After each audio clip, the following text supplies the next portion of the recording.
Hello दोस्तों, Hindi design studio में आप सभी का स्वागत है। दोस्तों, आज के वीडियो में हम Hindi graphic design class 5 start करेंगे। सबसे पहले एक न्यू फाइल ओपन कर लेते हैं। दोस्तों, जैसा कि अब तक की पिछली क्लासेस में हम कोरल ड्रॉ के स्टैंडर्ड बार और प्रॉपर्टीज बार को क्लियर कर चुके हैं। इसके साथ में दोस्तों रिसेंटली जब हम मल्टी ऑब्जेक्ट्स में काम कर रहे थे तो उसमें इन सभी को सेलेक्ट करने पर यहाँ ये ऑप्शन दिखाई दे रहा था, अलाइंड एंड डिस्ट्रीब्यूट। दोस्तों, ये इसकी शॉर्ट कमांड कंट्रोल शिफ्ट ए भी रहती है। अगर मैं इसको फिलहाल क्लोज करता हूँ और कीबोर्ड से प्रेस करता हूँ कंट्रोल शिफ्ट ए, तो भी ये अलाइन एंड डिस्ट्रीब्यूट यहाँ पर ओपन हो जाएगा। अब दोस्तों, इसमें अभी के लिए ऑप्शन दिखाई नहीं दे रहे क्योंकि हमने किसी पर्टिकुलर ऑब्जेक्ट को सेलेक्ट नहीं किया। इन सभी को सेलेक्ट करते हैं तो यहाँ पर ये ऑप्शंस एक्टिवेट हो गए। दोस्तों, अब इसमें सबसे पहले समझ लेते हैं अलाइन और डिस्ट्रीब्यूट। दोस्तों, अलाइन में ये जो भी ऑप्शन आप देख रहे हैं, अगर आप इनको ध्यान से देखें तो फर्स्ट ऑप्शन में यहाँ पर अलाइन लेफ्ट दिखाई दे रहा है। अगर मान लीजिए इन ऑब्जेक्ट को सेलेक्ट करने के बाद मैं यहाँ से अलाइन में फर्स्ट ऑप्शन क्लिक करता हूँ तो ये देखिए हमारे पेज के लेफ्ट साइड पर ये सभी अलाइन हो गए, एकदम से सट करके यहाँ लग गए। बीच वाला ऑप्शन क्लिक करने पर बिल्कुल सेंटर में आ जाएंगे ये, और राइट वाला ऑप्शन क्लिक करने पर राइट की तरफ। तो ये अलाइन करने के लिए ये तीन ऑप्शन रहेंगे।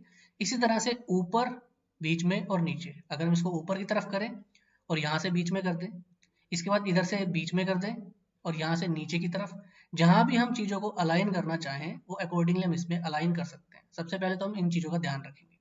अब इसमें मैं इसको बिल्कुल सेंटर में रखना चाहता हूँ सभी को, तो यहाँ से भी सेंटर ले लेते हैं और यहाँ से भी सेंटर ले लेते हैं। तो ये तीनों ऑब्जेक्ट एक दूसरे के सेंटर में, हमारे पेज के बिल्कुल सेंटर में यहाँ शो होने लग जाएंगे। दोस्तों, इसके बाद अगर बात करें इन सभी को सेलेक्ट करने पर, यहाँ पर आप देख रहे हैं अलाइन टू। अब इसमें फर्स्ट ऑप्शन अगर आप देखेंगे तो यहाँ पर सेलेक्टेड ऑब्जेक्ट, अब इसमें क्लिक करने पर ये एक दूसरे के सेलेक्टेड ऑब्जेक्ट के पास अलाइन होंगे। मतलब कि जो भी हमने ऑब्जेक्ट सेलेक्ट किया उसका जो लेफ्ट वाला कॉर्नर है, अब ये देखिए लेफ्ट के कॉर्नर पे इधर से ये अटैच हो गए, सेंटर में करने पर ऑब्जेक्ट्स के सेंटर में आ गए, और राइट पर क्लिक करने पर ऑब्जेक्ट के राइट में, मतलब जो उनकी प्लेसिंग थी वो वही रही। इसमें पेज का कोई इशू नहीं है, पेज से कोई लेना देना नहीं है। जस्ट हमारे ग्रुप के जो मेन बड़ा ऑब्जेक्ट जिसका की लास्ट लाइन जो भी रहेगी उस पर सभी ऑब्जेक्ट आकर इस तरह से पेस्ट हो जाएंगे। इसी तरह से ऊपर की तरफ, बीच में या नीचे की तरफ, इस तरह से रहेगा। यहाँ से बीच में और यहाँ से बीच में, तो ये सेंटर आ गया। ये हमारा ऑब्जेक्ट के पर्टिकुलर सेलेक्ट ऑब्जेक्ट की तरफ अटैच करने के लिए ऑप्शन है। अब इसको अगर सेकंड ऑप्शन पर क्लिक कर देते हैं पेज एज, तो अब की बार ये पेज के एज पर जाएगा।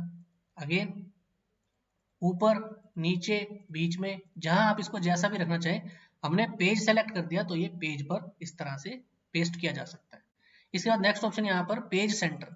अब इसके बाद ये ऑप्शन सेलेक्ट करने के बाद आप इसको जहां भी मूव करेंगे ये पेज के सेंटर के कॉर्नर को ही मेन फोकस में रखेगा। चाहे आप इसको ऊपर करें, सेंटर में करें, नीचे करें, लेफ्ट करें, राइट करें, जो हमारे ऑब्जेक्ट का ओरिजिन या जो कॉर्नर पॉइंट है वो सेंटर ही फिक्स्ड रहेगा, क्योंकि हमने यहाँ पर पेज का सेंटर सेलेक्ट कर रखा है।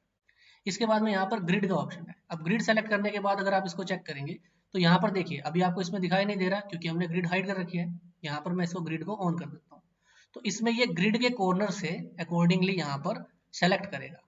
यहाँ पर इसमें लेफ्ट की तरफ ग्रिड पर किया, इसके बाद सेंटर में, इसके बाद अपोजिट साइड में, ग्रिड पर ये बढ़ता चला जाएगा। ग्रिड पर ही ऊपर और ग्रिड पर ही नीचे, एक एक बॉक्स ये ऊपर नीचे होता चला जाएगा क्योंकि यहाँ पर हमने ग्रिड सेलेक्ट कर रखा है।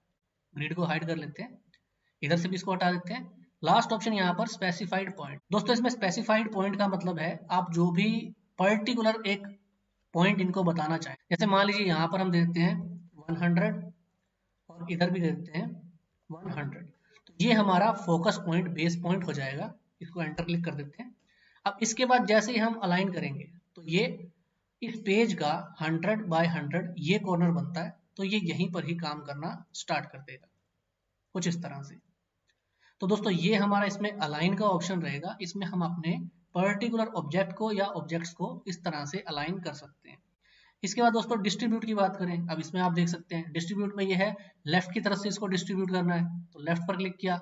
अब ये इस तरह से इक्वली डिस्ट्रीब्यूट हो गया। जो ग्रिड का हमारा पैटर्न है उस ग्रिड के स्पेस के हिसाब से ये उतनी दूरी पर एक तरफ से होने लग गया। अलाइन में हम इसको पेज पर सेलेक्ट रख लेते हैं और इसको डिस्ट्रीब्यूट में हम यहाँ से क्रॉस चेक कर सकते हैं। जिधर भी आप इसमें डिस्ट्रीब्यूट करना चाहें, सेंटर, हॉरिजॉन्टल, इसके बाद में डिस्ट्रीब्यूट राइट, इसके बाद में डिस्ट्रीब्यूट स्पेस हॉरिजॉन्टली, तो इसमें हॉरिजॉन्टली स्पेस को बांट दिया। इसी तरह से ये सभी ऑप्शन यहाँ पर रहेंगे। हम इन चीज़ों को डिस्ट्रीब्यूट कर सकते हैं। जब हम इसमें ऑब्जेक्ट्स पर काम करेंगे, हमने कोई लोगो बनाना है और उसमें प्रोपोर्शन को, स्केल को ध्यान में रखना है, तब इन चीज़ों की जरूरत पड़ेगी। इसमें अगली किसी क्लास में हम इस चीज़ को और अच्छे से समझ पाएंगे। इसमें भी आप यहाँ देख सकते हैं डिस्ट्रीब्यूट टू, यहाँ पर पहला ऑप्शन हमें दिखा रहा है सेलेक्टेड ऑब्जेक्ट, अब ये ऑब्जेक्ट के हिसाब से डिस्ट्रीब्यूट हो रहा है। इसके बाद नेक्स्ट ऑप्शन यहाँ पर भी पेज के लिए मिलेगा, तो पेज एज पे करते हुए अगर इसको डिस्ट्रीब्यूट करेंगे तो ये देखिए इस तरह से ये बढ़ गया। यहाँ यहाँ जो भी हम पेज में प्रोपोर्शनेट चीज़ों को बांटना चाहें वो बांट सकते हैं। अकॉर्डिंगली हमारा डिज़ाइन इसमें मैटर करेगा कि हम किस तरह का डिज़ाइन बना रहे हैं और कैसे इन चीज़ों को रखना चाहते हैं।